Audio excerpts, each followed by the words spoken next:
Hey guys, it's Randy with Lowbuck LS here again, and in this episode, we're going to talk about how to tell a Gen 3 from a Gen 4 LS-based engine when you're out cruising the junkyard. I was going to, and I still am going to do a bigger article and video on the evolution of the Gen 3 and Gen 4 LS engines, but I'm still doing research on that. Kind of ran out of time.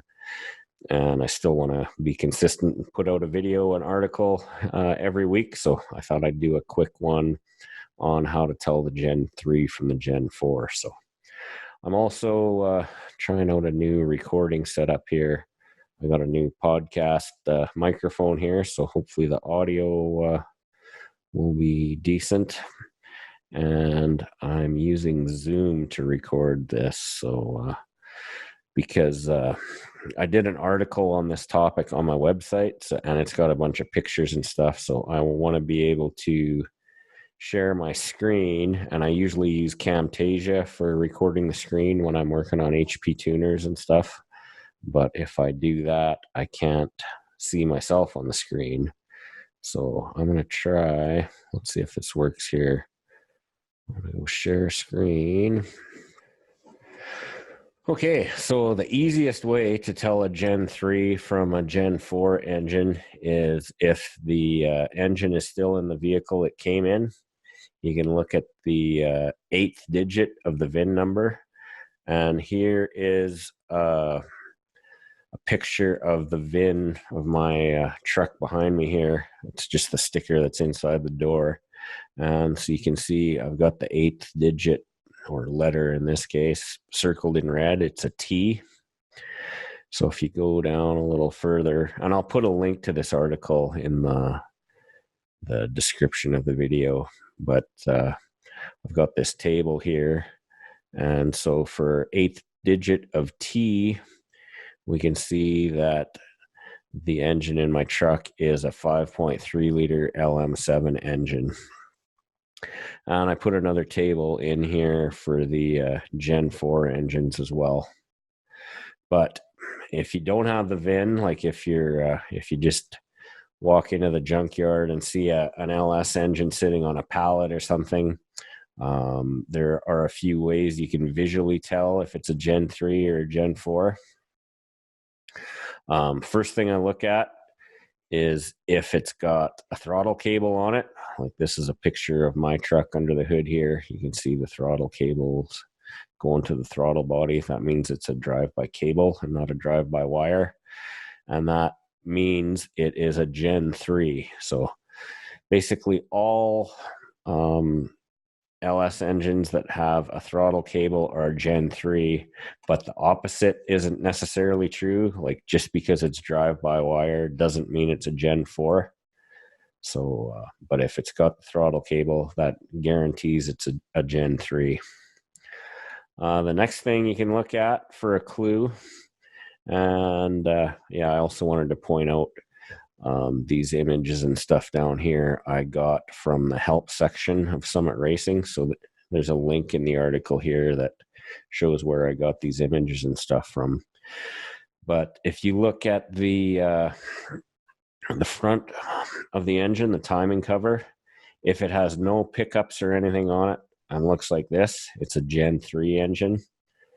And if it's got some black pickups on the front of the engine, that means it's a Gen 4.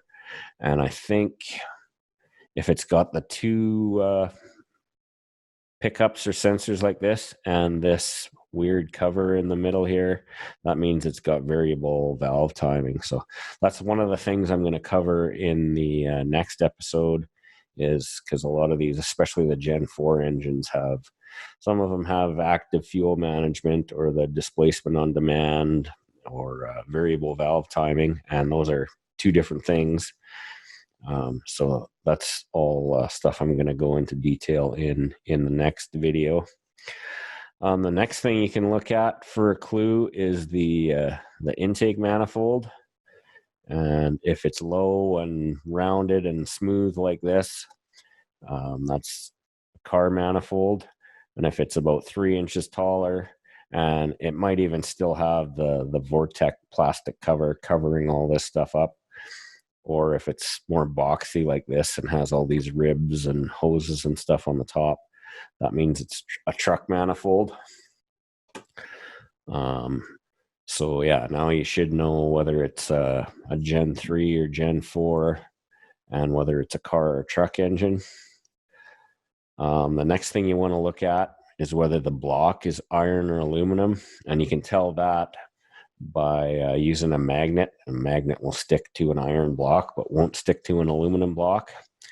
And then you'll see there's some displacement castings on the front of the block, and yeah, it's right below the driver's side cylinder head and to the right of the water pump. You can see this one says 5.3 liter, this one says 6.0.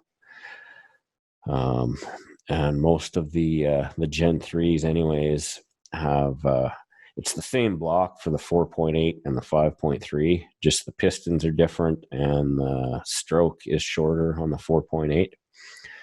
So basically, if it's a Gen 3 with no sensors on the timing cover and an iron block and has the truck intake manifold, and if it's got the 4.8, 5.3 stamped on there, that means it's either the 4.8 LR4 engine or the 5.3 LM7 or L59 engine.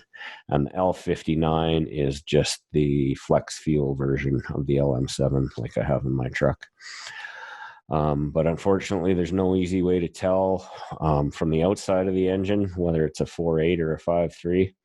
If you've got a borescope or can pull the head off, the 4.8 usually has the flat top pistons and the 5.3 usually has the dished pistons. But there's no easy way to see that from the outside. And if it's a Gen 3 and has an iron block and the truck manifold and has the 6.0 stamped on the block, that means it's either an LQ4 or an LQ9. And if it's a Gen 3 with an aluminum block, that means it's a 5.3, either the LM4 or the L33. And the L33 is the good one that everyone looks for with like the 799 heads. It's kind of a poor man's race engine kind of deal. Also wanted to give a shout out to a gentleman by the name of Kent Dalton, who reached out to me on Facebook. And he's actually offered to help anybody. He lives in Calgary, Alberta, and he was a GM parts guy for like 25 years. And he also visits the junkyards around Calgary quite regularly. So he kind of knows what's out there as far as inventory for these LS truck engines. So if anyone needs a hand sourcing an engine and you live in Calgary, Alberta, hop into the Facebook group and hit up Kent Dalton and he should be able to help you out. So he provided this picture here and a tip that for the 6 liters anyways, the Gen 4 engines have the 13 millimeter valley cover bolts and the Gen 3s have 10 millimeter valley cover bolts. Another thing, I just posted this article on Instagram and I got a comment on there, so I might as well add that into this information. And he says, look at the crank sensor. If it's black, it's almost always a Gen 3. And if it's gray, it's always a Gen 4. And then you look at, like Kent said, the valley cover bolt size. And he agrees if it's a 10 millimeter head, it's a Gen 3. But you can have what guys call a Gen 3.5, which has the 13 millimeter valley cover bolts and the black sensor from the Gen 3. And that has the good rods, the Gen 4 rods. So that would be a good thing to look for as well. If you find an engine that has the black crank sensor, and that's down by, I don't have a picture here or anything, but I believe it's down by the starter on the side of the block. So if you find one that has 13 millimeter valley cover bolts and the black crank sensor, that's a Gen 3.5 that has the good guts inside the engine.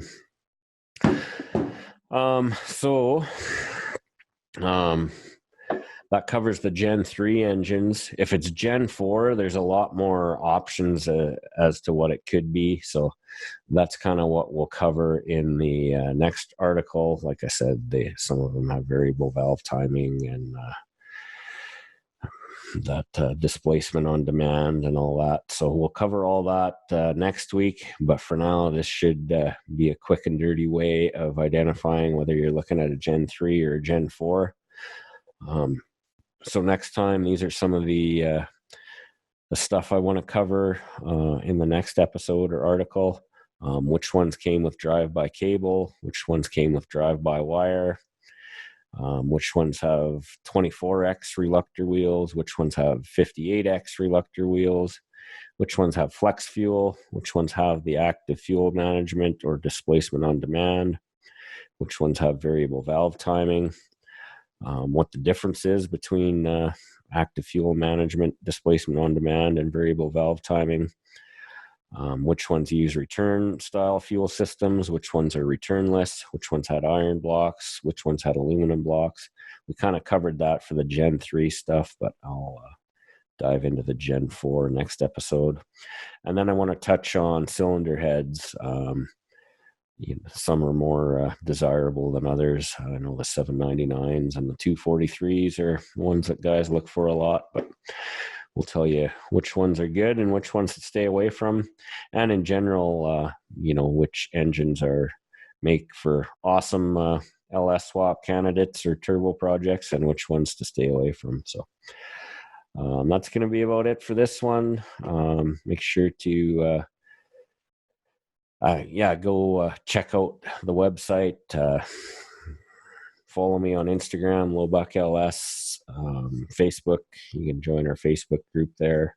I should have I don't think I'll make this episode a podcast episode, but when I do the big in-depth evolution of the Gen 3 and Gen 4 LS engines, that'll be a podcast episode as well. So that's all for this one. Thanks for watching or listening, and we'll see you next Tuesday. Bye for now.